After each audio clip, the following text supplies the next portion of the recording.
Habang tumutunog ang kampana, hinila ni Constance Grayle ang kaibigan niyang si Kate sa gitna ng dambuhalang dami ng tao. Nagtataka siya kung may piyesta ba, sinubukan naman siyang pilitin ni Kate na umuwi na sila. Pero may bumangga sa kanila kaya sila nagkahiwalay. Dahil sa taranta at hindi na mahanap ang kaibigan niya, kumaripas ng takbo si Constance hanggang sa aksidente siyang nakalampas sa barikada kung saan gaganapin ang isang bitay. Habang nakatingin sa babaeng nakabalabal na umaakyat sa entablado, tinanggal nila ang takip nito sa mukha. Nang makita niya ang buhok ng babae na kasing itim ng gabi at mga matang kulay ube na kumikinang, naisip ni Constance na napakaganda nito. Sandaling tumahimik ang paligid.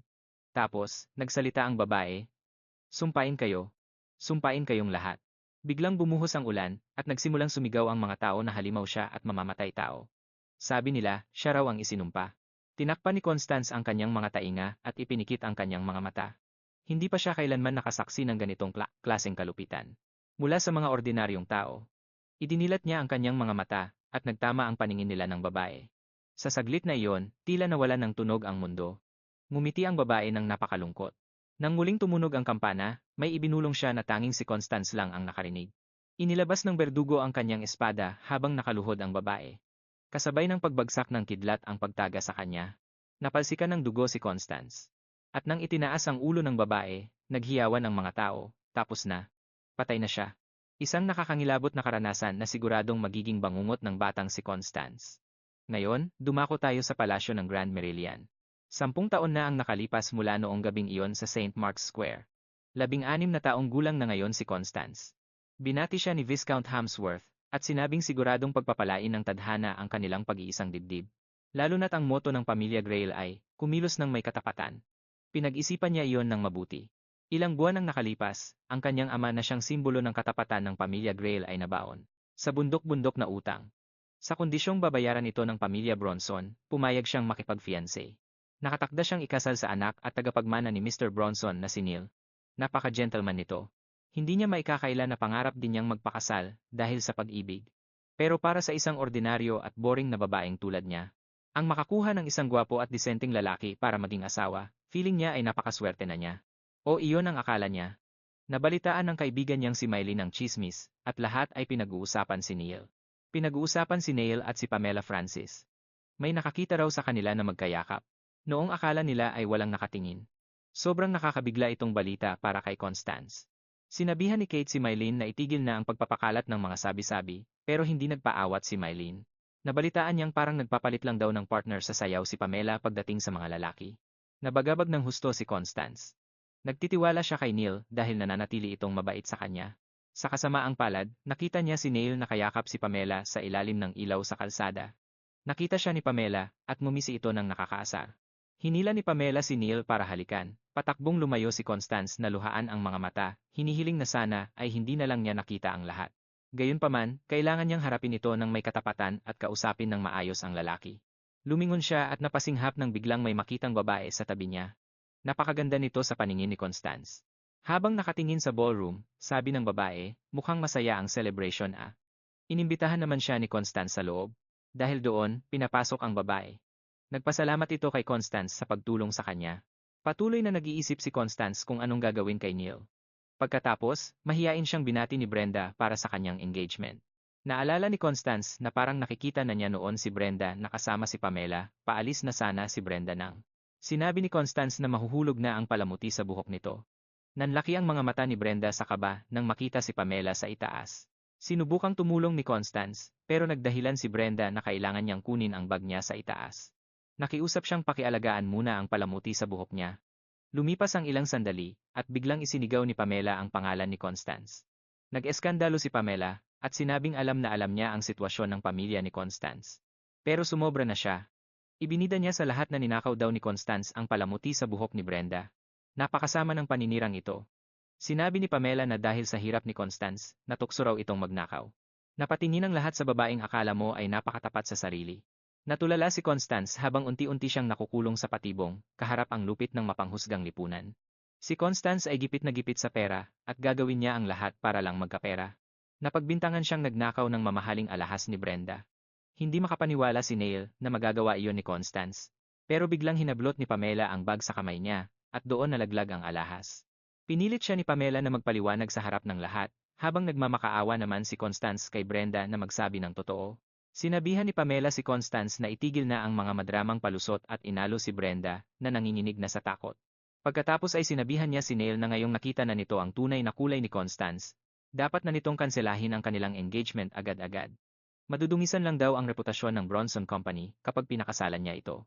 Pero nag-aalangan si Neil dahil wala namang matibay na ebidensya. Sabi naman ni Pamela, ang ebidensya ay ang bawat saksi na naririto. At dahil naroon ang paring si Viscount Hamsworth, maaari na nilang tapusin ang engagement sa oras ding yon. Natataranta na si Constance, pero gagamitin pa ni Pamela ang mismong moto ng pamilya niya laban sa kanya. Dapat kang kumilos ng may katapatan. Pang-uuyam ni Pamela, nasaan na raw ang katapatan ng mga Grail ngayong nagnakaw siya. Sabay tawag kay Constance na isang walang kwentang magnanakaw. Hay! Nakakagigil talaga ang malupit na babaeng ito. Sa ideal na mundo ko, ipapabitay ko siya agad. Habang nagkakagulo ang mga tao, napaluhod na lang sa panghihina si Constance. Nagmakaawa siya na may tumulong sa kanya. Sabi naman ng babae kanina, sige, tutulungan kita. Pero may kapalit ito. Nagsalita ang babae gamit ang katawan ni Constance, at sino nga ba talaga sa ating dalawa ang magnanakaw dito? Nagulat si Pamela, inis na inis siya kung paano ipinagmamalaki ni Constance ang tungkol sa katapatan. Hindi niya talaga ito gusto at kinamumuhian niya kung paano napupunta rito ang lahat ng swerte. Hamak na mas mababa si Constance sa kanya pagdating sa ganda at yaman ng pamilya, kaya naman, napagdesisyonan niyang gamitin si Brenda para sirain ito. Sinubukan ni Pamela na sumagot pero pinatigil siya ni Constance. Ipinaalala niya rito na ang lalaking walang hiya nitong kahalikan sa mga halamanan ay ang kanyang mismong fiancé. Ipagmaruya ang kanyang kataksilan, tumili si Pamela na naghahalikan lang naman daw sila pero pinatigil siya ni Neil. Pero dahil hinalikan ni Pamela ang fiancé ni Constance, iginiit niya na si Pamela talaga ang magnanakaw. Pagkatapos ay hinarap ni Constance ang mga panauhin na nakakita ng iabot ni Brenda ang alahas sa kanya. Nilapitan niya si Wayne, ang unang-unang nakapansin sa kung anong nangyari. Ginipit niya ito ng husto hanggang sa aminin nito ang totoo. Ang ibang mga bisita naman ay, nagsimula na ring magbulungan tungkol sa totoong nangyari. Lumapit ang Viscount at sinabihan siya ni Constance na ipawalang bisa ang kanyang engagement agad-agad. Kapag hindi raw ito sumunod, titiyakin niyang makakarating sa hari ang balita tungkol sa party na ito. Sa Grand Merillian, ikinuwento niya kung paano gumawa ng malalaswang bagay ang dalawa sa sagradong hardin ng palasyo at nangakong makakarating ang balitang ito sa tenga ng mahal na hari sa anumang paraan. Hindi maintindihan ni Pamela ang nangyayari. Hindi ito ang Constance Grail na kilala niya. Nagbaw si Constance at nagpaalam, sabay hiling na pagpalain ang magkasintahang nilalamon ng bawal na pagnanasa. Habang papalabas siya, hinabol siya ni Pamela, pero hinarang ang paa nito ng isa sa mga babae, kaya ito nadapa. Mukhang pumanig kay Constance ang babaeng nakaberde, at nandidiri sa mga ginawa ni Pamela. Sa pinanggalingan daw niya, ang mga nangangalo niya ay pinapasuot ng nagbabagang sapatos at pinapasayaw hanggang sa mamatay. Napasayaw sina Neil at Pamela, dugo ang mga paa ni Pamela dahil wala itong sapatos, habang nanonood ang mga tao sa naging kabayaran ng kanilang kasalanan. Nagulat ang lahat kay Constance. Para bang si Scarlett Castiel mismo. Ang gumapang pabalik mula sa kailaliman ng impyerno para magsalita gamit ang katawan niya. Kinabukasan, nagising si Constance mula sa akala niyang isang panaginip, pero bumungad sa kanya si Scarlett sa tabi ng kama niya. Nakakagulat na makita siya roon. Napasigaw siya ng pagkalakas-lakas. Nang magpakilala si Scarlett, hindi makapaniwala si Constance. Imposible ang sinasabi nito. Pinatay na si Scarlett Castiel 10 taon na ang nakakalipas. Pero dahil lumulutang ang babaeng ito sa hangin, malinaw na hindi na ito buhay. Si Scarlett ay isang babaeng walang kapantay ang kasamaan. Nagplano siyang lasunin ang karibal niya sa pag-ibig na si Cecilia, na anak ng isang Viscount. Ito ang naging dahilan para ilantad ni Crown Prince Enrique ang mga krimen niya sa Grand Merillian. Nakansela ang engagement niya, at dahil sa kanyang malupit na pag-uugali, binitay siya 10 taon na ang nakakalipas. Pero parang kinalimutan na ni Scarlett ang araw na iyon.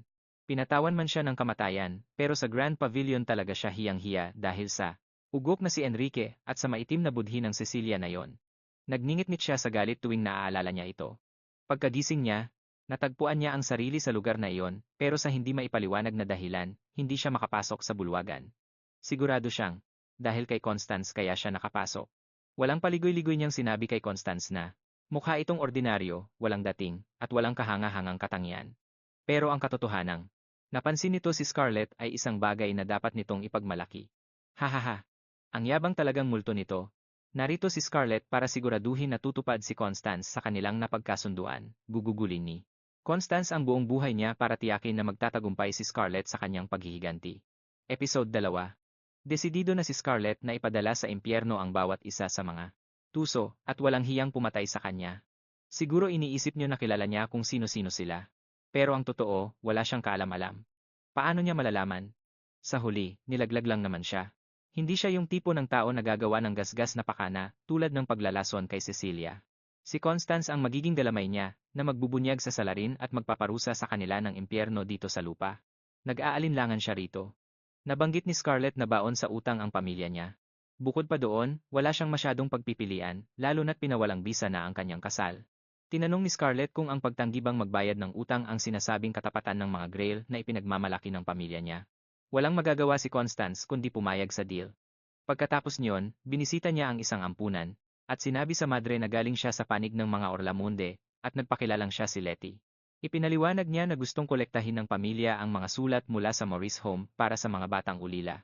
Bilang pag-alala sa pagkamatay ni Lady Lily sa araw na ito, bahagi lang pala ito ng plano para tanungin ang mga taong posibleng may alam sa nangyari kay Scarlett. Inisip niya na magagamit niya si Lily Orlamunde. Tutal, magkaibigan naman sila. Matapos mamatay ni Scarlett, itinalaga ni Lily ang sarili sa paggawa ng mabuti. Para pagbayaran ang kanyang mga kasalanan, tinawag siya ng mga tao na White Lily of Charity dahil sa kanyang kabutihan. Hangang-hanga sa kanya si Constance. Pero, 2 taon na ang nakalilipas, nilason ni Lily ang sarili, at tinapos ang sariling buhay. Sa loob ng kapilya ng kanilang pamilya. Hanggang ngayon, hindi pa rin alam ang dahilan kung bakit niya iyon ginawa. Para kay Scarlett, parang malabo na piliin ni Lily na magpakamatay. Lalo na para sa isang taong ganoon, kasama ang ugali. Hindi ba't magkaibigan sila, mukhang hindi ganoon ang tingin ni Scarlett. Mas pipiliin pa niyang mag-handstand at sumayaw sa gilid ng bangin kaysa makasama ang babaeng yon. Naalala ni Constance ang mga kwento na madalas binibisita ni Lily si Scarlett noong wala nang ibang gustong lumapit dito. Noon, alam ni Lily na hinding-hindi magagawang lasonin ni Scarlett si Cecilia. Gayunpaman, ibig sabihin nito ay may isang tao na kayang-kayang baliktarin at pagbitangan ang isang babaeng kasing talas niya. At wala silang ideya kung sino ang taong ito. Kaya naman, nagpunta si Constance para magpaalam, sa pag-aakalang hindi niya kakayanin ang gawain ito. Gusto niya sanang tulungan si Scarlett, pero mas mahalaga para sa kanya ang sarili niyang buhay. Matapos makuha ang mga sulat mula sa mga bata, pupunta si Constance sa mismong lugar kung saan namatay si Lily. Para rito, kailangan niyang magbihis ng maayos bilang isang madre. Pagdating sa mansyon ng Marquis ng Orlamunde, binati niya ang gugwardiya.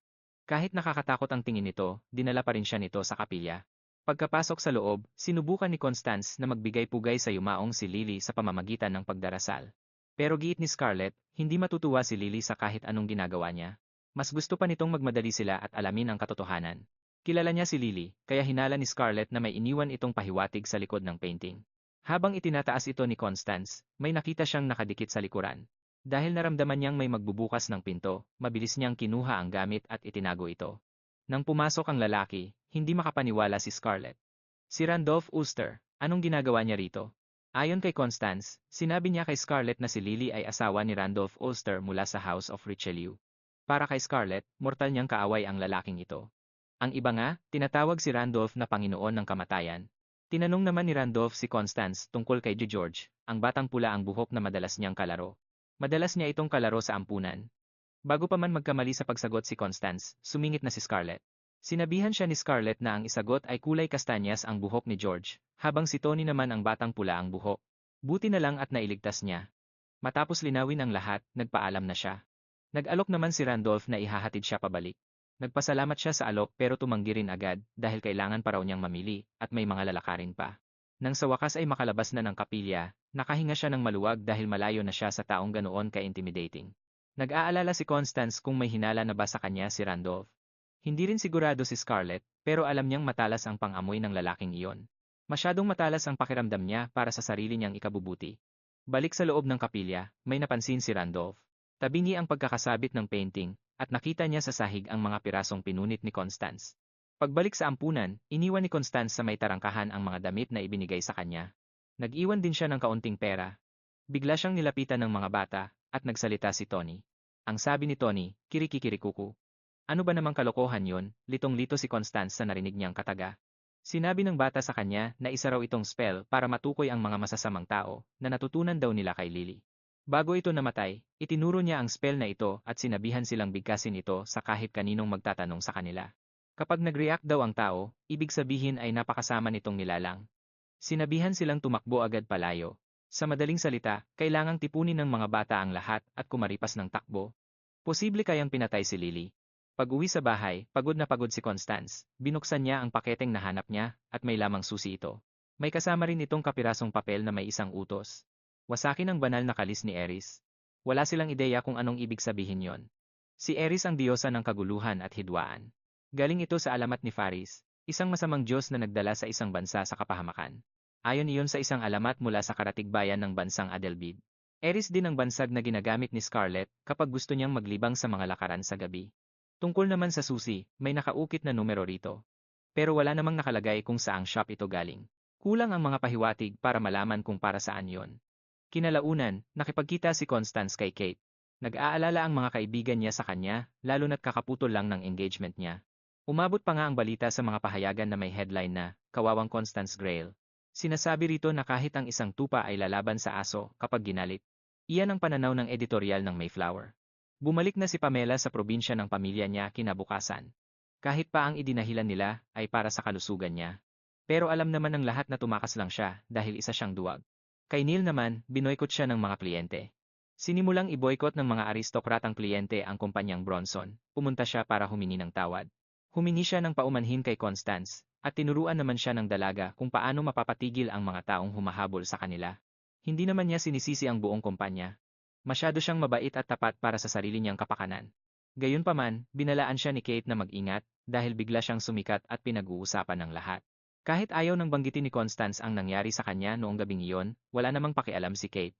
Laging nandyan ang kaibigan niya kung kailangan niya ng tulong. Sa dami ba naman ng nangyari? Akala ni Kate ay ayaw na munang makakita ni Constance ng kahit sinong lalaki, pero nagbago iyon nang makita niya ang isang sulat. Nakakita siya ng isang invitation letter na nag-iimbita kay Constance sa sayawan sa Emilia Godwin Ball. Kaya naman, hiling ni Kate na maging maswerte si Constance sa paghahanap ng bagong lalaki, pero si Scarlett gustong pumunta roon. Nagpa siya si Scarlett na dadalo sila sa ball na iyon. Mahilig daw kasi si Baroness Godwin na pag-usapan ang kamalasan ng iba. Kapag nagawa nila ng tama ang plano, kakanta si Emilia para sa kanila na parang ibong nangingitlog. Pagdating sa ball, nilapitan ni Constance si Emilia Godwin. Sa isang tingin pa lang, napansin na siya ni Emilia. Akala ni Emilia ay mas nagmukha itong kagalang-galang kaysa dati, pero malayo pa rin daw ito sa ganda ni Scarlett. Nang batiin siya ni Constance, ginaya niya ng perpekto ang kilos at galaw ni Scarlett. Talagang natakot si Emilia sa kanya. Pagkaalis ni Emilia, namataan ni Scarlett si Aisha Huxley, at inutusan si Constance na tignan kung ano ang ginagawa nito. Nataranta si Constance nang makita niya si Randolph. Nagmakaawa siya kay Scarlett na humalili muna sa kanya, pero hinding-hindi matagalan ng multo ang lalaking iyon. Kaya naman, iniwan niya si Constance nang walang pag-aalinlangan. Lumapit si Randolph sa kanya, at tinawag siyang sister na nakita niya noong isang araw. Habang nagkukunwari ang dalaga na wala siyang kinalaman, dumiretso na sa punto ang lalaki. Ano raw ba ang gusto niya? Tungkol ba ito sa testamento ng pumanaw niyang asawa, o may iba pa siyang balak? Naiiyak na sa takot ang dalaga, at nanalangin na sana ay may magligtas sa kanya. Sa huli, napilitan din si Scarlett na bumalik para harapin ang mga bagay na tinatakasan niya. Nang saniban ang katawan ni Constance, tinanong niya si Randolph kung may patunay ba ito sa mga paratang niya. Nagmungkahi ang lalaki na bumalik sila sa ampunan para kumpirmahin kung siya nga ba ang Letty na bumisita para sa mga Orlamunde. Tumanggi naman ang dalaga dahil masyadong mataas ang tingin niya sa sarili para lang makipag-date sa isang lalaking kakikilala pa lang niya. Bigla silang naantala nang makarinig sila ng basag na salamin at mga hiyawan mula sa mga tao. Inatake pala ni Margot Tudor si Teresa Jennings. Binasagan niya ito ng baso at isinigaw na may relasyon daw si Teresa sa kanyang asawa. Matapos asikasuhin ang gulo, nagpa siya si Randolph na palagpasin muna si Constance ngayong araw. Pero napaisip siya kung talaga bang masasabi ng dalaga na wala itong kinalaman.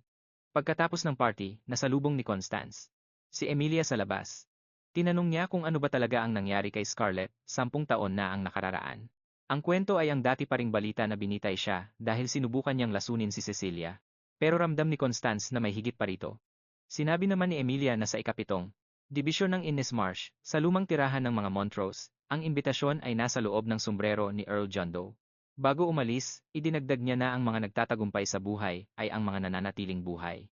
Kaya naman, umaasa siyang hindi mapipilitang sumuko ng maaga si Constance. Huwag kalimutang i-like ang videong ito at mag-subscribe sa channel ko. Dapat lang na nakasubscribe kayo, kundi kapag namatay ako, mumultuhin ko kayo mula sa hukay. Isang malaking pagkakamali kung hindi nyo papanoorin ang aking villainess playlist. Mayroon ditong hindi bababa sa 20 video na mahigit 1 oras ang haba para ma-enjoy nyo. Pangatlong kabanata. Hinala ni Scarlett na ang tinutukoy ni Emilia ay ang Earl John Doe Ball. Isa itong sekretong pagtitipon, kung saan itinatago ng mga maharlika ang kanilang mukha sa likod ng mga maskara. Marahil ito na ang pinakamagandang lugar para mangalap ng impormasyon. Nabanggit niya na ang mga hamak na taong pumupunta sa ganitong mga ball ay walang kinatatakutan kahit ang mga Diyos. Para makakuha ng maskara para kay Constance, kailangan nilang pumuslit sa lumang bahay ni Scarlett. Dahil madalas si Scarlett sa mga ball na ito, baka may lumapit kay Constance kung isusuot niya ang luma nitong maskara. Pagkakataon din ito para malaman ni Constance ang mga nakakapanghilakbot na sikreto ng mga panauhin. Maging tapat. Laging iniisip ni Constance na ito ang tamang pananaw na dapat niyang sundin. Pero nalinlang ang kanyang ama at pinagbintangan siya ni Pamela. Ang katapatan lang ay walang mararating. Kung kailangan ng kasamaan para maitama ang lahat, handa na si Constance na gawin ito.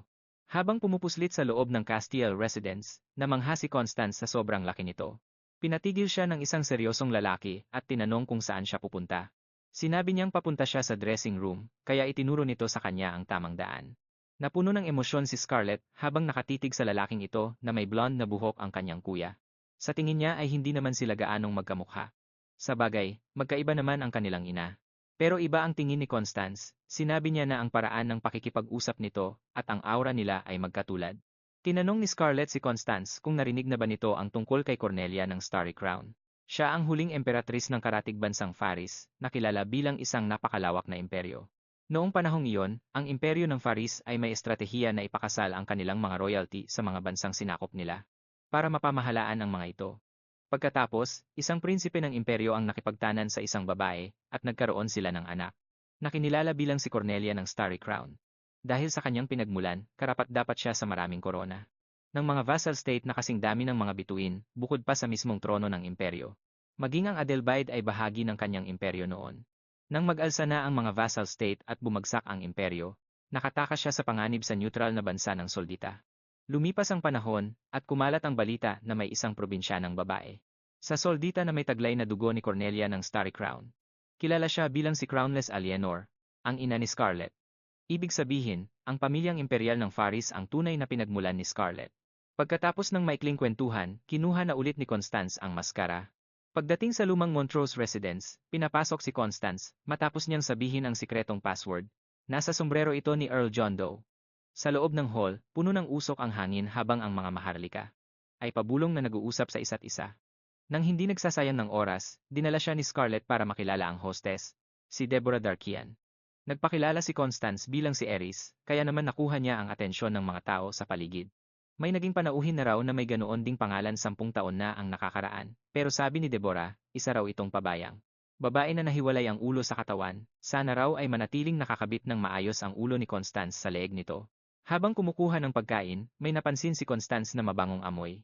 Galing ito sa isang babae, nakilala ni Scarlett bilang si Jane. Bago pa man may malaman si Constance tungkol sa kanya, nilapitan na siya ni Viscount Hamsworth. Halatang halata na hindi na itago ng kanyang costume at maskara ang kanyang hitsura. Dito, mas gusto niyang tawaging Moon Dappled Ham. Nagtatago ba talaga siya o hindi? Pagkasabi ng linyang, itago ang puno sa kagubatan, naramdaman ng Viscount na may nagdala ng bulok na kahoy ngayong gabi. Biglang may tumakbong pumasok at sumigaw na nalaman na ng mga otoridad ang lugar. Ang lahat ay mabilis na nagkanya-kanya para iligtas ang sarili. Gaya ng hinala ni Scarlett, may kakaiba nga. Sa 3 sumasayaw na babae, may gumagamit sa piging na ito bilang cover para sa human trafficking. Sa gitna ng kaguluhan, nabunggo ni Jane si Constance at natumba ito sa sahig. Nabali ang kanyang pulsuhan. Ang dugo ay dahan-dahang umagos. Sinabihan ni Scarlett si Constance na tumakbo na agad, pero hindi niya kayang iwan lang ang babae. Pinunit niya ang kanyang damit para itali ang sugat. Nagbabala si Scarlett na lagot siya kapag nahuli siya ng mga ito. Kahit wala siyang ginagawang masama, siguradong papatayin siya agad. Ang mabuting puso ni Constance ang magpapahamak sa kanya. Nang hablutin siya ng opisyal, nagalit si Scarlett. May kumislap na kidlat, kaya naman nabitiwan siya ng lalaki. Umihip ang malakas na hangin at namatay ang mga ilaw na parang isang masamang pangitain. Tinutukan ng opisyal ng espada si Constance at pilit na tinatanong kung sino ba talaga siya. Doon na dumating si Randolph para iligtas siya at pinigilan ang kasama niyang si Georg Gaina. Sabi ni Georg, gumagamit daw ang babae ng kung anong panlilinlang. Pero tanong ni Randolph, mas mahalaga ba iyon kaysa iligtas ang mga sugatan? Walang duda, walang kinalaman si Constance sa human trafficking. Kaya naman, walang dahilan si Randolph. para arestuhin siya. Gayunpaman, 3 beses na silang nagkita. Sa puntong ito, tadhana na talaga ito. Kaya nakiusap siya na magsabi na ito ng totoo sa kanya. Tumingin si Constance kay Scarlett para humingi ng tulong, pero wala itong pakialam. Ipinanganak si Randolph sa House of Richelieu. Mataas silang maharlika na kasing level ng mga Castiel. Dahil wala nang ibang magagawa, nagtanong si Constance kung payag ba siyang makipagnegosasyon. Halatang-halata niya ang balak ng babae, pero hindi niya ito pinansin, at tinanong niya kung handa ba itong dumanas ng isang iskandalo.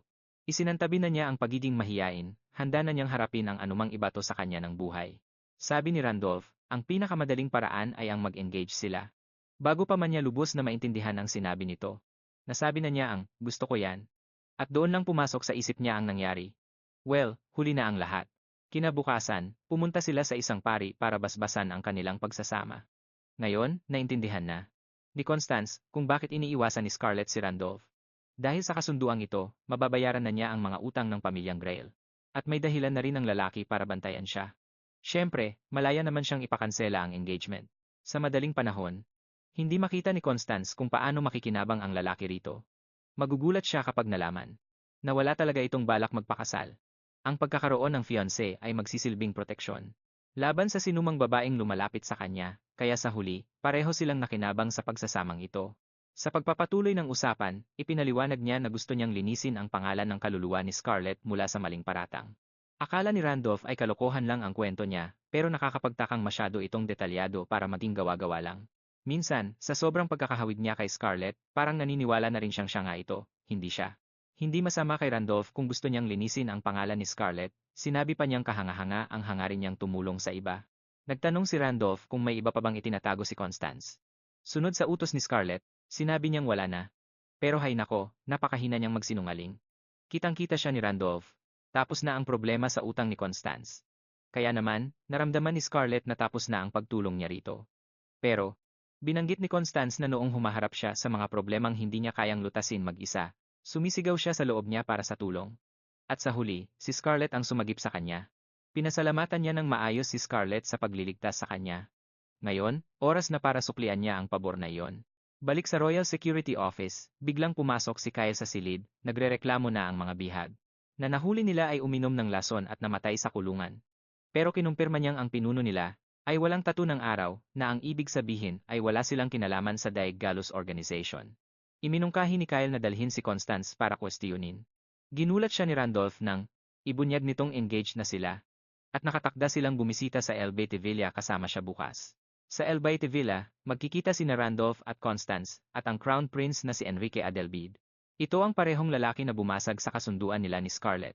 Ang Crown Princess naman na si Cecilia Adelbide ay pumasok pagkatapos, nagniningning sa ganda. Agad niyang nagustuhan si Constance. Gusto rin niyang magtsaa silang dalawa minsan. Sa pagitan ng masamang tingin ni Randolph at ng masayahing ugali ni Cecilia, hindi alam ni Constance kung sino sa dalawa ang mas nakakatakot. Hindi nagustuhan ni Cecilia na pumili si Randy ng araw kung kailan may mga opisyal siyang gagawin. Na parang may pinindot na switch. Biglang naging mapagmataas ang ugali niya. Isang bihirang pagkakataon para sa kanya na makitang naiinis ang lalaki. Kaya naman, pinatawad niya ito. May tatanggapin siyang tanyag na panauhin mula sa timog pagkatapos nito. Nang hawakan ni Cecilia ang mga kamay ni Constance, napakalamig nito. Parang hindi totoo ang masayahin niyang pagkatao. Iniba ang usapan, tinanong ni Randolph si Enrique kung may balita na ba mula sa sugo ng Faris. Sinabi ng Crown Prince na sila ay isang mayabang na grupo na wala namang maipagmamalaki, kundi ang kanilang kasaysayan. Hindi na siya magtataka kung ang kanilang problema sa ekonomiya ay kasing lala ng mga balibalita. Habang palabas sila, tinanong ni Constance si Scarlett kung bakit ayaw niya kay Cecilia, pero si Cecilia talaga ang unang umayaw kay Scarlett. Parang tinitingnan niya ang lahat. Nang may poot. Isang salita lang ang makakapaglarawan doon. Galit. Nilapitan naman ni Haring Ernst Adelbide si Constance, nabalitaan niyang siya raw ang ikalawang pagdating ni Scarlett, pero mukha naman siyang isang kaakit-akit na binibini. Habang naglalakad sa hardin ng mga bulaklak, sinabi niya rito na ang mga violet sa kanilang kaharian ay madalas na may mamula-mulang kulay. May isang alamat na nagsasabing ang engkanto na naninirahan sa mga violet ng Adelbide ay naging pabaya, masyado itong lumapit sa mga patay na nasusunog sa impyerno, kaya nagtamo rin ito ng malulubhang paso. Nang tanungin kung ano ang tingin niya rito, si Scarlett ang sumagot. Naisip niyang baka umaasa ang engkanto ng bulaklak na mailigtas ang mga patay. Hindi ito maglalakas loob na mamukadkad ng ganoon kaganda kung wala itong dapat ikahiya. Nang marinig ito, naalala ni Ernst si Scarlett. Kilala niya ang sarili niya, malamang nasasabihin niya na, wala akong pakialam sa mga usapin ng mga ligaw na bulaklak. Sa sandaling iyon, parang nakikita ng hari si Scarlett sa harap niya. Ika-4 na kabanata. Ipinalam ni Constance kay Randolph na ipinatawag siya ng isang investigative committee. Ipinatawag siya ni Deborah Darkian sa Starlight Room sa Grand Merillian para sa investigasyon. Wala itong legal na bisa. Hindi nakita ni Randolph ang dahilan para sumunod pa siya. Gayunpaman, binalak pa rin ni Constance na pumunta, sigurado siyang marami pa siyang kailangang matutunan. Ayon kay Scarlett, sikat ang mga pagtitipon ng investigative committee. Pero walang nakakaalam kung ano ang nangyayari doon. Walang sinuman ang naglalabas ng kahit anong salita tungkol dito. Kaya naman, binansagan itong Silent Ladies Tea Party. Sa madilim na silid, na tanging mga kandila lang ang nagbibigay ng liwanag, sinalubong ni Deborah si Constance. Sa pamamagitan ng pagtatak gamit ang sariling dugo, nangako si Constance na hindi magsasabi ng kahit ano tungkol sa mga nangyari rito. Ibinunyag ni Deborah na nakatanggap siya ng sulat mula kay Pamela, na nagsasabing wala namang nilabag na batas si Constance sa mga ginawa niya. Kaya naman, si Deborah at ang kanyang mga kaibigan na mismo ang maghuhusga kay Constance, para hindi siya matulad sa sinapit ni Scarlett. Pinagtawanan ni Deborah ang huling ekspresyon ni Scarlett habang gumugulong ang mukha nito sa putikan na parang isang laruan. Hindi niya kailanman matatanggap ang kahihiyan ng ganoong klaseng kamatayan, nag-apoy sa galit ang mga mata ni Scarlett. Pero nang hawakan ni Constance ang kamay niya, kumalma siya. Sa pagkakataong ito, magkasama na silang lalaban. Dahil si Scarlett na ang may kontrol, sila na ngayon ang magsisilbing mga hukom. Inisip niyang isang malaking dagok kay Deborah ang nangyaring sayawan. Gayunpaman, iginiit ni Deborah na siya raw ang nagsumbong sa mga awtoridad tungkol sa mga batang nagsasayaw. Mapang-asar niyang sinabi na kinikilabutan daw siya sa tuwing naiisip na may mga human trafficker sa paligid nila. Pero bakit ang lahat ng naroon ay may koneksyon sa mga Darkian, gaya na lang ng Marquess ng McLean, na akala mo ay napakabait? Mukha siyang kampante kasama ang mga human trafficker. Ang tinutukoy ni Scarlett ay ang asawa ni Esther. Nagduda siyang makakaligtas sa kulungan ang lalaking iyon, pero baka mapagaan ang parusa sa kanya kung ituturo niya kung sino ang pinuno. Ginamit niya ang posisyon ni Randolph bilang bala para ialok na tutulungan niya ang asawa ni Esther. Depende sa magiging testimonya niya, bumaliktad na ngayon ang sitwasyon. Siguradong alam ng Marchioness na may kinalaman si Deborah dito. Siguradong batid ng Marchioness ng McLean na may kinalaman si Deborah sa krimen.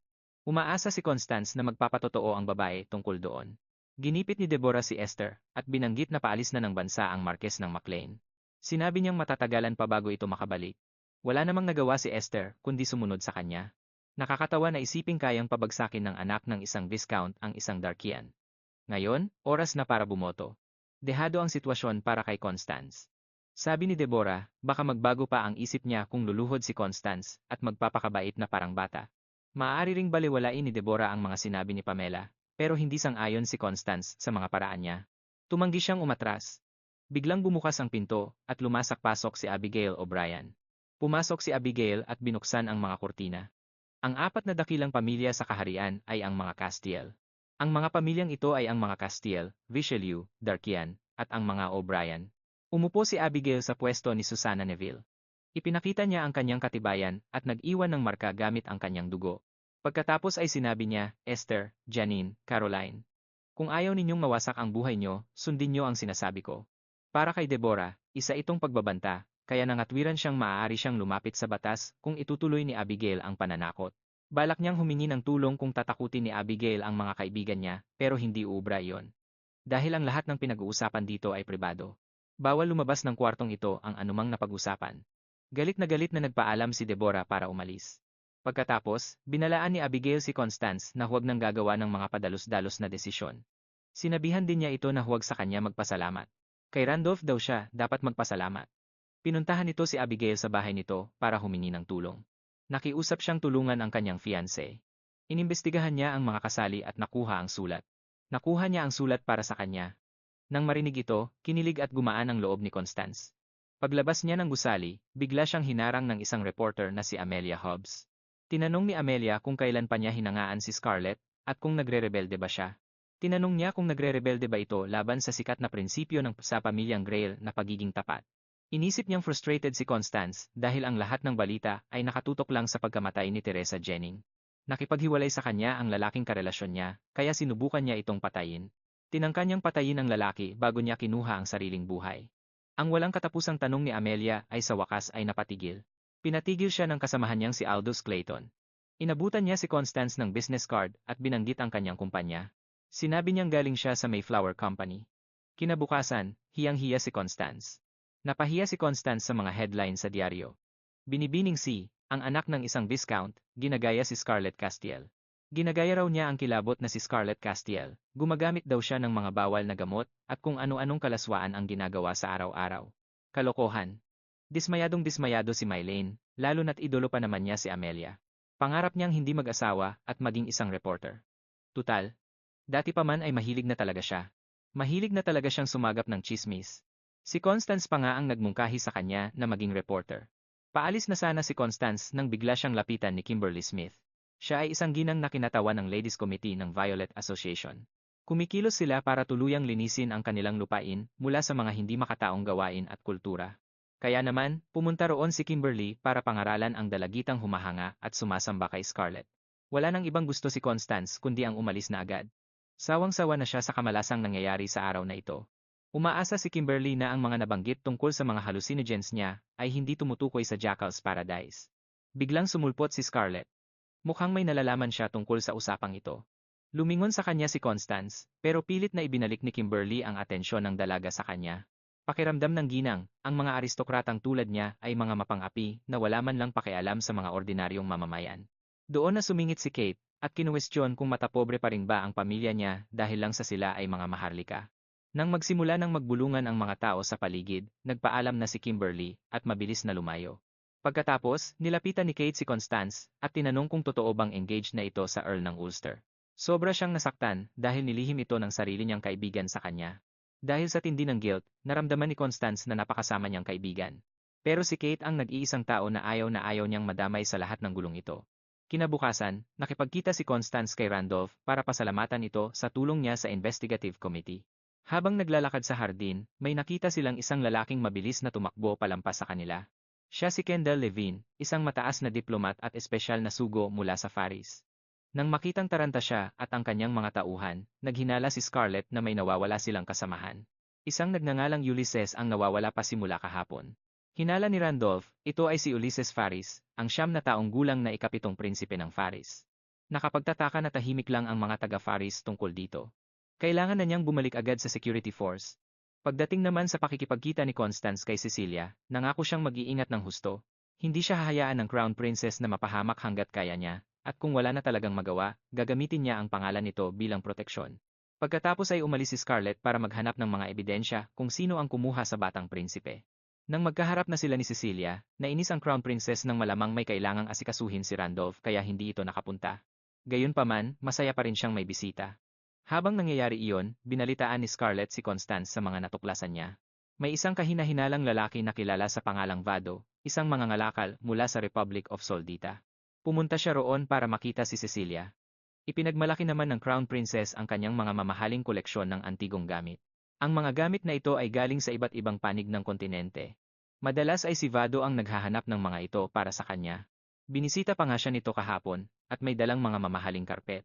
Habang nagsasali ng tsaa si Cecilia, may napansin si Constance na kakaibang amoy nito. Sakit-sakitin daw si Cecilia dati, kaya kinuha siya ni Vado ng espesyal na herbal tea na ito bilang pabor. Dahil muntik na siyang malason noon, inakala ni Constance na lagi, kaya naman, iba ang tsaa niya sa tsaa ni Cecilia. Pagkatapos ay ikinuwento ng Crown Princess ang buong katotohanan. Noong araw na iyon, hindi sinipot ni Enrique ang usapan nila ni Scarlett para lang mabisita si Cecilia.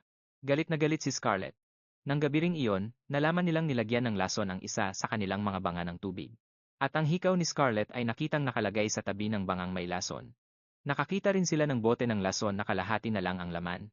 Kasunod noon, hinatulan siya ng kamatayan para sa kanyang mga kasalanan. Pero inamin ni Cecilia na siya talaga ang may sala. Nahulog ang loob niya kay Enrique kahit alam niyang engaged na ito. Kasalanan din niya kung bakit hindi ito magkaroon ng anak. Inakala niyang ipapasa ni Enrique ang trono sa nakababatang kapatid nitong si Johan na mayroon ng isang anak na lalaki at isang anak na babae. Nagkunwari at nagpanggap si Cecilia para makuha ang loob ng mga tao sa paligid niya pero hindi maloloko si Scarlett. Alam ni Scarlett na ang herbal tea na iyon ay lason para ipalaglag ang ipinagbubuntis. Siguradong wasak na ang loob ng katawan niya dahil sa tindi ng epekto nito. Malamig pa sa yelo ang katawan ni Cecilia sa ngayon. Nang makita niyang iniinom ng Crown Princess ang tsaa, napasigaw sa gulat si Constance. Binalaan siya ni Scarlett na magiging target na siya ngayon, pero hindi lang basta hinayaan ni Constance na makainom ng lason ang isang inosenteng tao. Sinubukan ni Scarlett na magkunwaring nagsisinungaling siya, pero laging alam ni Constance kapag nagsasabi siya ng totoo. Tungkol naman kay Vado, ang basket niya ay pwedeng pagtaguan ng isang maliit na bata. Kaya, nagpa siya silang mag-imbestiga pa ng malalim. Matapos bumisita sa ilang kumpanya, nalaman nilang si Faris ang may monopolya sa gamot na pampalaglag na iyon. Pero walang nakakakilala sa lalaking nagngangalang Vado. Sabi ni Scarlett, mahalagang impormasyon na raw ito mismo. Biglang huminto ang kanilang karwahe, at sinabi ng kusero na may problema raw. Sa mga gulong nito. Pagbalik niya, agad na napansin ni Scarlett na nag-iba ang boses ng kusero. Pagbukas ng bintana, nagulat si Constance sa isang lalaking nakatitig sa kanya, kaya naman. Napaatras siya sa gulat. Para malaman kung masamang tao ito, sinabi niya ang mga salitang sinabi sa kanya ng mga bata noon. Kirikikirikuku. Agad na sinubukan ng lalaki na buksan ang pinto, pero ginamit ni Scarlett ang kanyang kapangyarihan para itulak siya palayo. Sa desperasyon, naglabas siya ng baril para bumaril. Ikalimang episode. May tumalsik na dugo sa bintana ng karwahe. Ligtas si Constance. Ang nagbukas ng pinto ay si Aldous Clayton. Hindi siya makapaniwala. Ibang-iba ang itsura niya, kumpara sa taong nakita niya kanina. Nang mapansin siya, lumingon si Aldous, at sinabing hahayaan lang sana niya ito kung hindi lang siya naging masyadong mausisa. Habang nakatutok ang baril sa kanya, sinabi niyang napakahangal talaga nito. Dinala siya ni Aldous sa House of Plenty sa Rosencrantz Street, o sa alam ni Constance, ang kilalang marangyang, Bahay Aliwan. Natakot si Constance na baka ibenta siya ni Aldous. Pagpasok sa loob, tinawanan lang ni Abigail ang buong sitwasyon. Tila sobrang nagulat si Aldous na nakilala siya ni Constance, kaya dinala niya ito rito. Si Abigail ang may-ari ng lugar, at si Aldous, na tinatawag niyang Rudy, ang nagsisilbing tagabantay niya. Ang Mayflower Company kung saan ito nagtatrabaho ay pag-aari rin ni Abigail. Tungkol naman sa lalaking gustong umatake kay Constance, binaril siya ni Aldous sa binti, pero hindi man lang ito natinag. Isa siyang sanay na sundalo, hindi lang basta kung sinong dealer. Para sa isang taong nagbebenta ng masasamang gamot, ano ang kailangan niya kay Constance? Inisip niya kung may nagawa ba siyang mali. Biglang pumasok si Randolph sa silid na tumatakbo, hingal na hingal at halos mawalan ng hininga. Pero kumalma ang paghinga niya nang makita si Constance. Pinuntahan niya ang kanyang mahal na si Constance. Habang nasa karwahe pabalik, humingi ng paumanhin si Constance dahil sa sobrang pag-aalalang naidulot niya, pero maging si Randolph. Naintindihan na wala naman siyang ibang magagawa. Gayunpaman, sa susunod, mas mabuting sabihan muna siya ni Constance bago gumawa ng anumang hakbang. Paglingon kay Scarlett, napansin ni Constance na hindi ito maayos. Medyo inaantok na si Scarlett. Naubos ang lakas niya sa paggamit ng kapangyarihan kanina, kaya nagpasya siyang magpahinga muna. Pagdating sa bahay, nilapitan ni Kyle si Randolph, at sinabing kailangan nilang magtrabaho hanggang gabi. Muli, may kinalaman ito sa bangkay ng kuserong na baril. Nabanggit ni Kyle na, mayroon itong tattoo ng araw sa batok niya. Naalala ni Constance na nakakita na siya ng ganoong marka sa katawan ng babaeng natumba noong masquerade ball. Tinawag siya ni Randolph bilang si Kiara Grafton, pero sinabi ni Constance sa kanya na Jane ang tawag ni Scarlett sa babae. Nang marinig na may matamis itong amoy, kinumpirma ni Randolph na ito ay Jackal's Paradise. Isa itong matapang na hallucinogen, nakilala rin bilang Jane sa ibang grupo. Ang kuserong umatake. Kay Constance ay isa ring drug dealer na may ganoon ding tattoo. Nagtaka siya kung sino ang mga taong ito. Ipinaliwanag ni Randolph na sila ay isang malawak na sindikato ng krimen na matagal na nilang tinutugis. Pagpatay, pagkidnap, human trafficking, at pagpuslit ng hallucinogen. Kilala sila, sa lahat ng uri ng krimen. Sinasabing wala silang kinikilalang bansa at gagawin ang lahat. Basta tama ang bayad. Ang pangalan nila, Daig Galus, na ang ibig sabihin ay ang tilaok ng manok sa madaling araw. Kinabukasan, binisita ni Kate si Constance. Isang mensahero mula sa Grail. Pumunta ang nanay ni Kate sa kanila kagabi, ang sabi nito ay hindi pa raw ito nakakauwi. Tinatanong niya kung may alam ba sila, gusto niyang malaman kung ano na namang gulo itong pinasok ni Constance.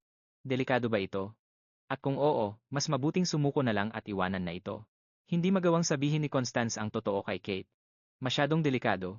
Si Kate ang huling taong dapat niyang idamay o pagsabihan tungkol dito. Pero ang mga ikinikilos niya ay lalo lang nakakasakit sa kaibigan niya. Wala siyang sinabi tungkol sa engagement niya, at ngayon, wala ring paliwanag tungkol dito. Makakatulong sana kung nagpaliwanag siya, pero puro hingi lang ng paumanhin ang ginagawa ni Constance bago ito pabaliwalain. Habang paalis si Kate, isang misteryosong lalaki ang lumitaw sa tapat ng gate ni Constance at may iniwang package. Hindi na inisip ang panganib, dali-dali niya itong kinuha. At ang laman nito ay talaga namang ikagugulat niya. Sa loob ay may hibla ng buhok ni Kate at isang sulat na nagsasabing, pumunta kang mag-isa sa pampang ng lawa ng Bernardia bukas ng tanghali. Huwag kang magsasabi kahit kanino. Kapag hindi ka sumipot sa usapan, daliri naman ang isusunod naming ipadala sa'yo. Sa ibang dako, pinagbuksan ni Shoshana ng pinto si Salvador at sinalubong ang pagbabalik nito. Nang makita ang bitbit nitong malaking bag, kuryoso siyang nagtanong kung ano iyon. At nang buksan ito, doon niya nakita si Ulysses Faris, ang ikapitong prinsipe ng Faris. Dumako naman tayo kung saan bihag si Kate. Pumasok ang kidnapper at tinanong siya kung nasaan na ang susi ni Lily Orlamunde. Sabay hablot sa buhok nito at sinabihang huwag magkunwaring tanga, alam ng lalaki na kay Constance ang susi. Pero wala talagang alam si Kate sa ganoong bagay. At kahit alam pa niya, hinding-hindi niya ito sasabihin sa kanya. Noong bubugbugin na sana siya, pumasok si Salvador. Nilinaw niya na ang trabaho lang ni Jose ay magbenta ng paradise. Ibig sabihin, wala siyang karapatang gumawa ng ganitong klaseng eksena. Nagpaliwanag ang lalaki na bahagi rin ng trabaho nila ang paghahanap sa susi. May sinusundan daw na lead ang partner niya pero natepok ito noong ginalaw si Constance. Pero wala namang pakialam si Salvador sa nangyari. Tinanong ni Salvador si Kate kung nagtatanim ba siya ng sama ng loob kay Constance. Pero ang sagot niya ay hindi. Sa katunayan, ang makilala si Constance ang pinakamagandang swerteng dumating sa buhay niya. At wala na siyang ibang mas ipagmamalaki pa kundi ang pagiging kaibigan nito. 11 taon na ang nakakalipas. Noong isang malamig na taglamig, binigyan si Kate ng kanyang ina ng isang basket ng cookies para sa kanyang unang totoong party.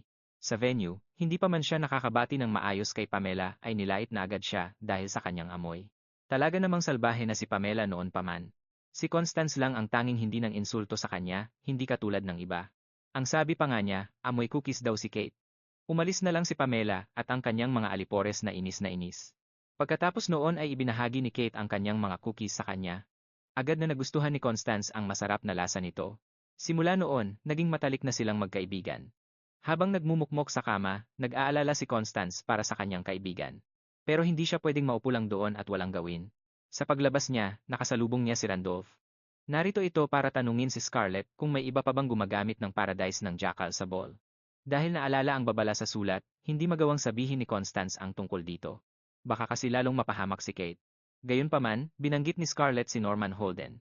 Isa siyang tao na may matinding bisyo rin sa droga. Matapos makuha ang impormasyon, umalis si Randolph para imbestigahan ito. Habang naglalakad palayo ang lalaki, sinubukan ni Constance na tawagin ito pero pinigilan niya ang kanyang sarili. Sa huli, nadamay niya si Kate sa pinakamasamang paraan, maaaring hindi na maging katulad ng dati ang pagkakaibigan nila pagkatapos nito, pero determinado siyang iligtas ang kaibigan niya. Pagdating sa lokasyon, dinala si Constance para makita si Kate. Pareho na silang ginawang bihag. Galit na galit si Kate nang makita siya at tinanong kung bakit pa siya pumunta. Hindi niya gustong maligtas kung ang kapalit naman noon ay ang kapahamakan ni Constance. Pakakawalan nga si Kate, pero hindi gaya ng inasahan ni Constance. Parang kinuha lang siya para tuluyan ng patawan ng parusa. Napasigaw si Constance para pigilan sila.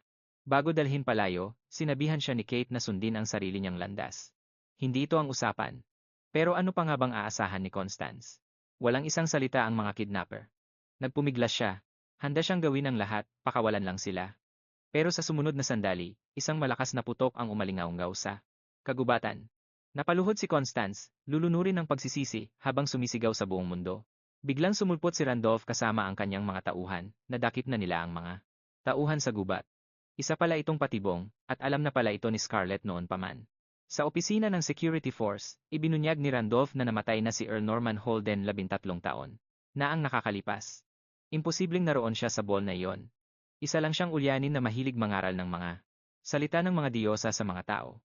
Isang araw, may isang nawalan ng pasensya at pinatay siya dahil sa sobrang galit. Ang huling sinabi ni Norman ay, Diyos ko, iligtas niyo ako. At ito ang ginamit ni Scarlett para magpahiwatig kay Randolph. Nagsorry si Constance dahil pinag-alala niya ito. Nagulat sila dahil mukhang si Randolph pala ay talagang nag-alala sa kanya. Maya-maya, dumating ang balitang tapos na ang paggamot kay Kate. Palabas na sana si Constance nang lapitan siya ni Amelia. Sa pagkakataong ito, hindi siya naghahanap ng balitang magagamit niya si Constance. Sa halip, hihingi siya ng tulong. May hawak siyang balita, nayayanig sa buong kaharian tungkol kay Cecilia. Sabi niya, ang Crown Princess pala, ay may dugo ng isang prostitute. Ang pamilya niyang mga Luze ay kilala bilang mga mararangal na Viscount.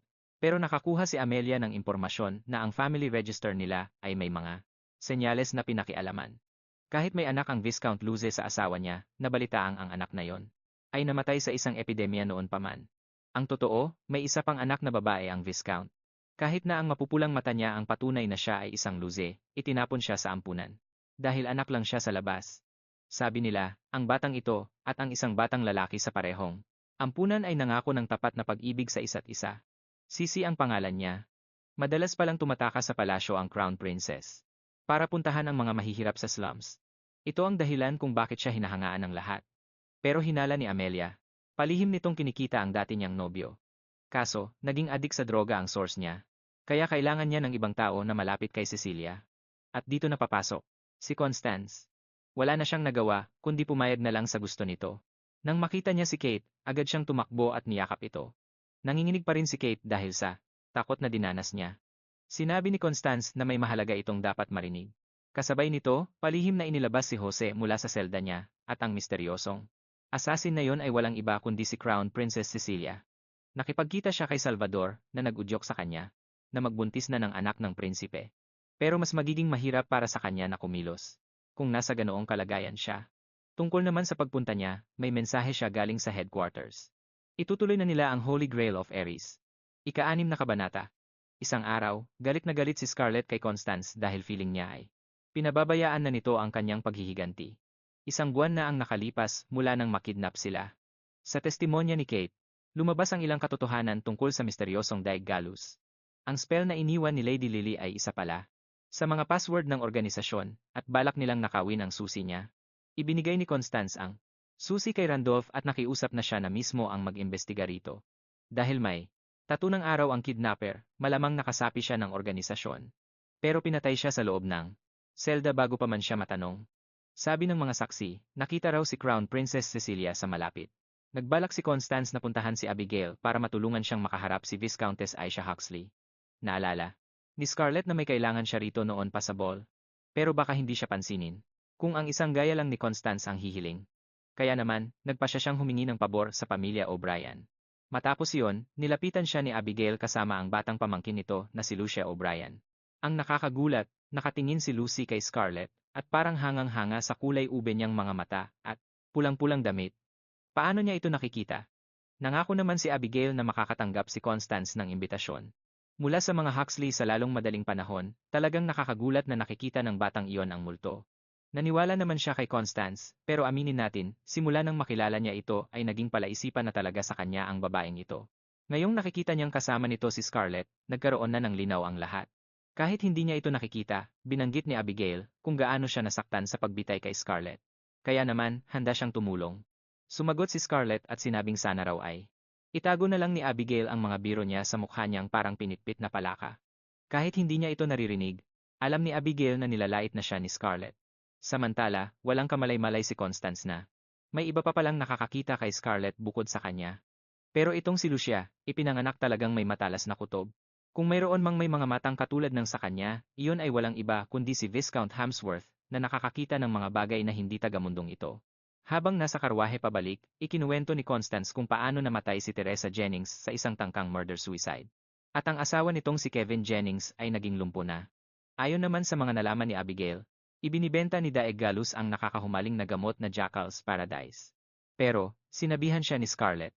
Nakalimutan muna ang lahat ng iyon at sa halip ay alamin mula kay Aisha kung ano ang totoong nangyari 10 taon na ang nakalilipas. Kilala siya ni Scarlett bilang isang malungkot at simpleng babae lang. Kumbaga, parang bahagi lang siya ng kanyang grupo. O baka isa siyang tagahanga. Kung magsuot si Scarlett ng pulang damit, gagayahin din siya ni Aisha. At kapag asul naman, ganoon din ang gagawin ni Aisha sa katulad na estilo. Pati nga hairstyle ni Scarlett, ginagaya niya. At minsan, tiningnan niya ng diretso sa mata si Scarlett, at sinabing, gusto kong maging ikaw. Siyempre, sinagot siya ni Scarlett na hindi kailangan ng mundo ng dalawang Scarlett. Sa kabilang dako naman, nakipagkita si Randolph kay Duke Adolphus Castiel. Gusto niyang magtanong tungkol sa Holy Grail. Sabi ni Adolphus, wala siyang alam sa terminong iyon. Pagkatapos, binalaan niya si Randolph na kumpletuhin muna ang kanyang baraha. Bago ito ilatag, sinabi niyang iyon ang sikreto para sa mahabang buhay. Pag-uwi sa bahay, nirepaso ni na Constance at Scarlett ang mga alam nila, simula sa tangkang paglason kay Cecilia 10 taon na ang nakalilipas. Nakakita sila ng lason sa isa sa mga banga ng tubig sa bahay nito. Napagbintangan si Scarlett dahil sa isang moonbow stone na hikaw na kamukhang-kamukha ng sa kanya na natagpuang nakalapag sa tabi ng bangga. Sa kasamaang palad, pumunta pa siya sa bahay na iyon ilang oras lang ang nakalipas. Doon ay sinampal niya si Cecilia. Pero, ang totoo, suot ni Scarlett ang dalawang hikaw niya. Noong una siyang mapagbintangan, Lahat ng suot niya ay gawa ng isang batikang platero at wala itong katulad. Pero kahit ganoon, hindi pa rin siya nalinis sa bintang. Nang siyasatin ang mga ito, sinabihan siyang peke raw ang isa sa kanyang mga hikaw. Sabi nila, inasahan na raw niya ang investigasyon kaya naghanda siya ng kapalit. Sa madaling salita, may nagpalit ng hikaw niya doon sa natagpuan sa mansyon ng mga Luze.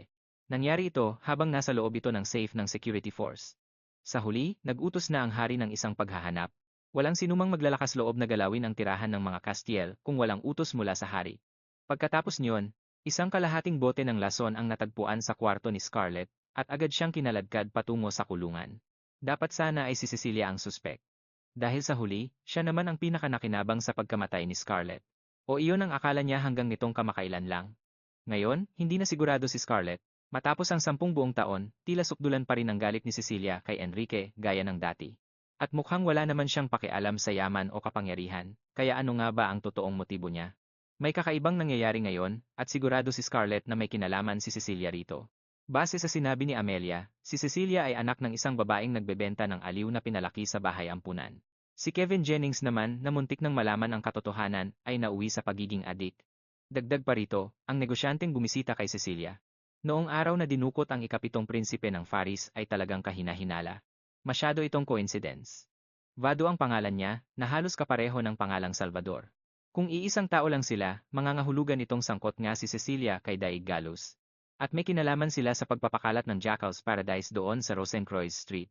Kapag pinagdugtong-dugtong ang lahat, nandyan ang pagdukot kay Ulysses at ang pagkidnap kay Kate. At sa huli, ang pagkalat ng Jackal's Paradise sa lansangan ang huling piraso ng puzzle na ito. Maaaring matunton ang lahat kay Daig Galus. At ang pinakaimportante, inatake rin nila si Constance. Mas tamang sabihin na may kung anong nangyayari na rito nitong nakaraang 10 taon. Sa Adelbide, nakapagtataka kung sasabihing walang kinalaman ito sa pagbitay kay Scarlett.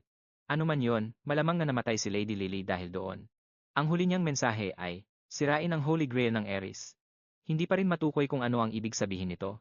Makikipagkita si Constance kay Randolph sa isang museo sa St. Mark's Square. Narito ang mga donasyon. Mula sa pamilyang Orlamunde, umaasa si Randolph na may makikita silang clue para sa susi. Naalala ni Constance na laging iniisip ni Randolph si Lily. Itinuro ni Randolph ang isa sa mga banal na aklat. Tungkol ito kay Saint Anastasia na nakatanggap ng biyaya mula sa mga diyosa, pero biglang kumalam ang sikmura ni Constance dahil sa gutom. Habang huminto sila sa ibang lugar para kumain, sinabi ni Randolph sa kanya na ang hiling ni Abigail ay, magtatagal pa. Si Cecilia ang may-ari ng ospital kung saan pasyente si Kevin Jennings, kaya kailangan niyang dumaan sa mga nakakapagod na proseso. Pagkatapos ay sinabi ni Constance sa kanya na sila ni Scarlett ay muling sinuri ang nangyari 10 taon na ang nakakaraan, at nabanggit na ang hikaw ni Scarlett ay napalitan. Nabasa na niya ang mga file. Ang hikaw na itinuring na peke ay hindi gawa sa bowstone, kundi isang uri ng shell na tinatawag na silver shell. Tungkol naman sa disenyo, kamukhang-kamukha ito ng kay Scarlett. Dahil hindi naman kung saan-saan nakukuha ang silver shell, hinanap niya kung sino ang bumili nito. Noon, isang pamilyar na pangalan ang lumitaw, ang pamilyang Spencer. Iyon din ang maiden name ni Aisha. Ang mga Spencer ay may-ari ng ilang workshop na gumagawa ng mga mamahaling metal. Hindi nakataka-taka kung nakagawa nga si Aisha ng mga replika ng hikaw ni Scarlett. May posibilidad na sangkot siya kay Daig Galus. Binalaan ni Randolph si Constance na huwag gagawa ng kahit anong padalos-dalos kapag tinanong na niya ito. Habang nakatayo sa lugar kung saan siya binitay, walang naramdaman si Scarlett. Wala rin siyang maalala kahit ano. Samantala, hindi inasahan ni Aisha na mapupuntahan siya ni Constance sa tulong ni Abigail, wala siyang kaalam-alam kung bakit sinasabi ng mga tao na magkamukha sina Constance at Scarlett para kay Aisha. Walang sinuman ang makakapalit sa kanya. Si Scarlett ang kanyang diyosa. Ang katotohanan pa lang na naaalala ni Scarlett. Ang pangalan niya ay nagpatigil sa kanya noon. Nang makarating si Constance sa mansyon, galit na galit si Aisha. Kumuha siya ng talim mula sa kanyang drawer bago hinarap si Constance. Nang magkita sila, humingi siya ng paumanhin sa itsura ng bahay, pero hindi iyon inalintana ni Constance. Nang yumuko at bumati siya kay Aisha, hindi maikakailang kamukhang-kamukha niya si Scarlett. Dumiretso na sa pakay si Constance, at tinanong kung ano ang amoy na iyon. Binanggit niya na ang isang kakilala niya ay may matalas na pang-amoy at memorya. Kaya naman, muli niyang tinanong si Lady Huxley, bakit nasa iyo ang amoy ng Jackal's Paradise? Pinawisan ng malapot si Aisha. Nahuli na siya, pero sinubukan pa rin niyang maging kalmado, at nagpanggap na walang alam. Sabi niya, sikat ang gamot na pampahibang na yon noong nakaraang 10 taon, pero iginiit niya na isang bihirang pabango ang suot niya ngayon. Napakasama niyang magsinungaling. Akmang aalis na si Aisha, Pero sinabi ni Constance na umaasta siya na parang batang walang disiplina. Sa sandaling iyon, naramdaman ni Aisha na parang ibang tao ang nasa harap niya. Nagsalita si Scarlett gamit ang katawan ni Constance. At sinabi kay Aisha na ang pagtatangkang lokohin siya ay mas nakakainsulto pa kaysa sa anumang sinabi nito. At muli niyang itinanong ang dati na niyang naitanong noon. Sa tingin mo, sino ang kinakausap mo? Agad na nakita ni Aisha si Scarlett sa kanyang harap. Hinding-hindi niya ito mapagkakamalan na. Kahit sino pa. 10 taon na ang nakakaraan, si Scarlett Castiel ang sentro ng kanyang mundo. Kahit na walang pag-ibig sa pagitan ni Scarlett at Enrique, nakikita ni Aisha na komportable sila sa isa't isa na parang magkapatid. Sobra niya silang hinahangaan. Tapos, biglang pumasok sa eksena si Cecilia. Kumalat ang balita tungkol sa kanilang bawal na pag-ibig na humahamon sa antas ng buhay. Na parang apoy. Desperado si Aisha na gumawa ng paraan para hindi magkatotoo ang mga tsismis na yon. Isang araw, nakipagtsaa siya sa kaibigan niyang si Sharon na napansin niyang mas payat kaysa sa dati. Nagpakita si Sharon ng isang gayuma na dapat sana ay isang uri ng pampagising na asin mula sa ibang bansa. Pero, masama sa kalusugan ang sobrang paggamit nito. Nang marinig iyon, naalaala ni Aisha ang sakitin at mahinang katawan ni Cecilia. Kapag nagkasakit ito, mapipilitan itong bumalik sa mansyon ng kanilang pamilya. Kaya naman, isinuot ni Aisha ang kaniyang replika ng Moonstone earrings ni Scarlett at naghanda para bumisita. Pumunta siya sa tirahan ni Cecilia, hindi niya alam na pumunta na pala doon si Scarlett kanina at gumawa ng gulo. Nang makita ang isa sa mga banga ng tubig, nagpasya siyang ibuhos doon ang pampagising na asin. Ipinagmalaki niyang ginagawa niya ang lahat para kay Scarlett. O mas tamang sabihin, kung magagawa niya ito, maaari na siyang maging si Scarlett. Sa wakas, lumabas din ang katotohanan. Sinabi ni Aisha na hindi niya alam na lason pala ang asing iyon. Hawak pa rin niya ang bote na ginamit niya noon at sinabing isa lamang itong gamot pampapayat. Nagmakaawa si Aisha na patawarin siya ni Scarlett. May pagkakataon siyang magtapat noon, pero hindi niya ginawa. Alam niyang walang kasalanan si Scarlett. Ipinilit ni Aisha na ginawa niya ang lahat para rito, at naniwala pa siyang sasang-ayon ito sa kanya. Pero, mas pipiliin pa ni Scarlett ang mamatay, kaysa gumawa ng ganoon kahiyahiyang bagay. Lahat ng ginawa ni Aisha ay para lang sa kaniyang sarili. Sino ba siya sa akala niya para gamiting dahilan si Scarlett? Dahil sa tindi ng kaniyang pagsisisi, inilabas na ni Aisha ang kaniyang patalim para pagbayaran ang kaniyang mga kasalanan. Pero bago pa niya mapatay ang sarili, pinigilan siya ni Constance. Walang maidudulot na mabuti ang pagkamatay niya ngayon. Mas mabuti pang mabuhay siya at pagbayaran ang kaniyang mga krimen. Bigla na lang nawalan ng malay si Aisha. Pagkatapos, dinala siya palayo ng kaniyang mga katulong. Pagkaraan ng ilang araw, nakipag-ugnayan si Aisha sa Mayflower Company. Gusto niyang ipagtapat ang kaniyang mga krimen. Paglabas ng bahay, sinalubong ni Randolph si Constance na kanina pa naghihintay sa kaniya. Sinabi niya rito na si Aisha ang lumason sa banga ng tubig ng pamilya Luze.